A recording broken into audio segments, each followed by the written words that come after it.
Good Monday to you. The Mariners and Tigers are tied at a game apiece in the American League Division Series after Seattle's 3-2 win yesterday. After falling 3-2 Saturday in 11 innings, Sunday felt like a must-win game for Seattle. Jorge Polanco came through with 2 solo home runs, but Detroit tied it up with 2 runs in the top of the 8th inning. Cal Raleigh and Julio Rodriguez hit back-to-back doubles in the bottom of the 8th to retake the lead and even the series. 1 out, nobody on, no score. Bottom of the 4th inning. Pitch to Polanco. Swing, fly ball, driven deep, driven back, left field, gone! Jorge Polanco! It's a 1-0 Mariners lead. Now the Mariners draw first blood against the Dragon, Tarek Skubal. 46,000 fans on their feet as Polanco gets the trident from Julio Rodriguez. Skubal's 3-2, here it is. Swung on, blasted, left field. This is gonna go. He's done it again. It is gone.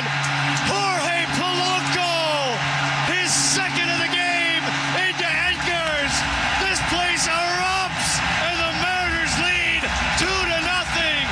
Unbelievable. Lightning strikes twice. The 1-2.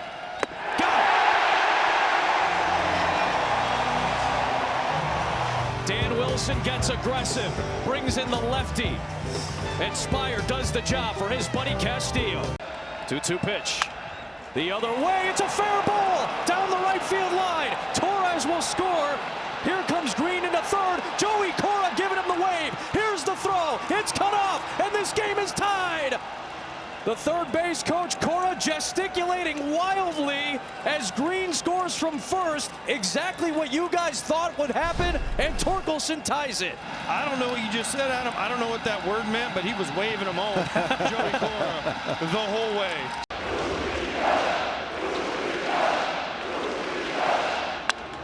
Line drive, down the line, that's a foul ball, and the Mariners take the lead. Julio Rodriguez has come up clutch yet again. Well, we know he's a great down ball hitter. He gets a split, starts belt high and works just above the knee, stays down through it, drives it down the line. You said it earlier, AJ, these stars need to come out to play today, and they're showing up in a big way right now in this 8th inning. They're 1 out away from their first playoff victory in nearly a quarter century. Bouncing ball to Naylor, flips and finishes it.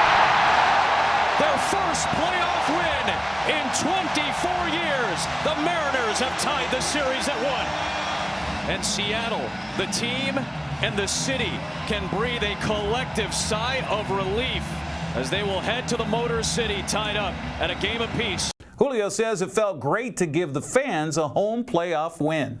I was just, trying to get a good pitch to hit, and, he let us play a little bit higher in the zone. I was able to put a good swing to it. You've done a lot of thrilling things in your career.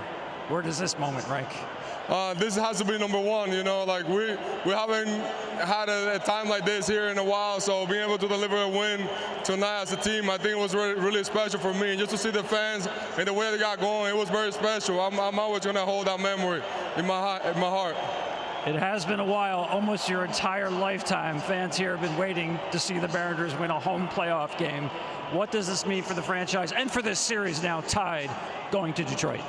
I mean, it means a lot. It means a lot. I know these fans have been waiting a while, and we definitely grind a lot for them. But to deliver 1 win for them is really special. But we know the job is not finished. We got to go to Detroit. Now the series is tied, but we got to go out there and compete again. Manager Dan Wilson says you got to expect these kind of games in October. That's kind of the nature of playoff baseball. Is back and forth. There's momentum shifts. I give our guys a ton of credit. Number 1, this was a bounce back game for us, and they did just that. And then to lose the lead late like that, and then to come right back and score a run was huge. I thought those at-bats by Cal and Julio were tremendous. Just a huge momentum shift back to our dugout, and then Mooney coming in there in the 9th to slam the door. this is what it's like. I mean, this is playoff baseball, so you're going to see this, and it's good to come up on the top side of this one. Series now shifts to Detroit for games 3 and 4 Tuesday and Wednesday. Tomorrow's first pitch is at 1:08 in the afternoon on FS1.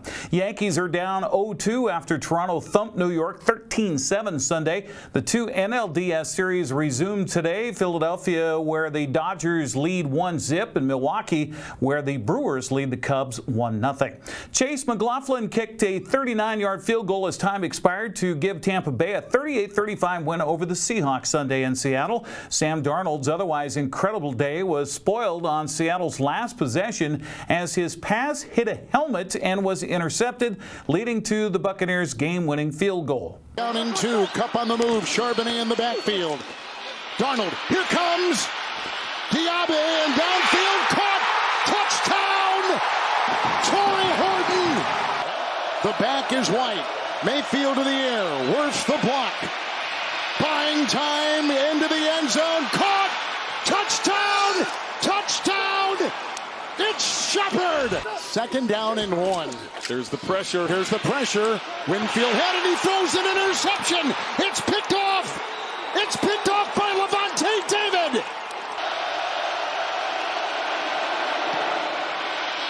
Got it! And Tampa Bay will win it on a walk-off 39-yard field goal. Coach Mike McDonald heaped the blame on his own shoulders for Seattle coming up short. Obviously very disappointed. Our guys played extremely hard, fought all the way to the end. But I told the team that, look, this game is my responsibility. Okay, you got to give Tampa Bay a lot of credit. We knew that they would fight to the very last end, which they've done all year. They're a very tough football team. They're a very good football team. But I have to do better with our defensive game plan and our execution and how we call it. When you put up a performance like that, it means that that I didn't prepare them well enough. So it hurts, it stings, it should, because our guys work extremely hard and they care. But we're going to use this to move forward, and that's the only thing we can do. Seattle heads for Jacksonville this week for a 10 a.m. game on Fox. Arizona coughed up a 21-3 lead, falling at home to Tennessee 22-21. The Niners lead the NFC West at 4-1. Seahawks and Rams are 3-2. Cardinals are 2-3. Washington had one of its biggest comebacks in school history Saturday. Huskies trailed 20-0 early in the third quarter, came all the way back for a 24-20 win in Maryland. Eastern Washington improved to 1-1 in Big Sky play with a 35-27 win over Portland State. Eastern Washington led 52-0 at halftime. Make that Central Washington led 52-0 at halftime. They go on for a 58-7 win over Eastern New Mexico.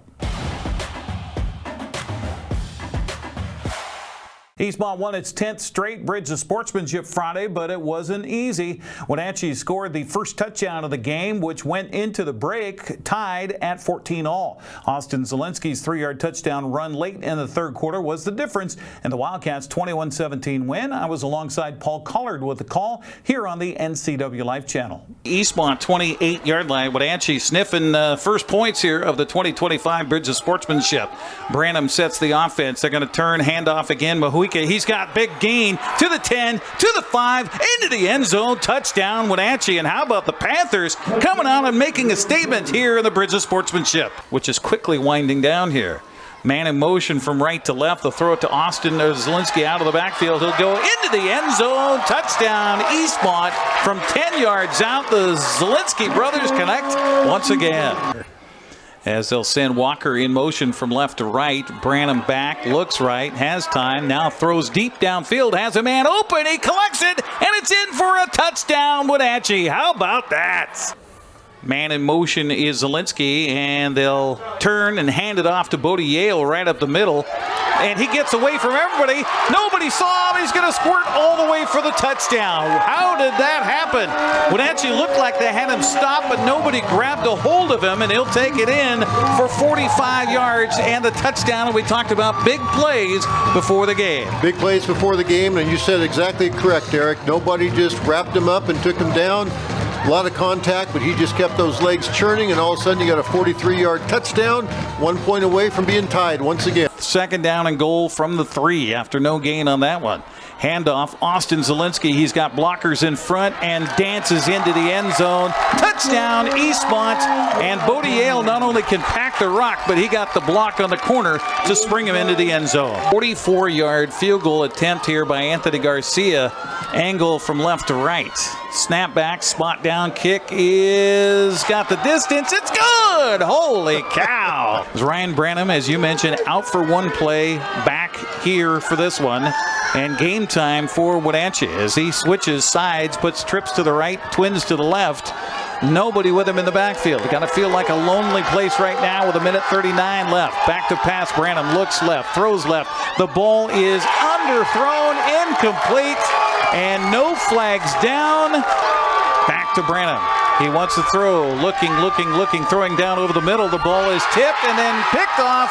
And that will secure the bridge of sportsmanship for the 10th time in a row for the Eastmont Wildcats as Conley McGinnis comes up with the interception here for Eastmont.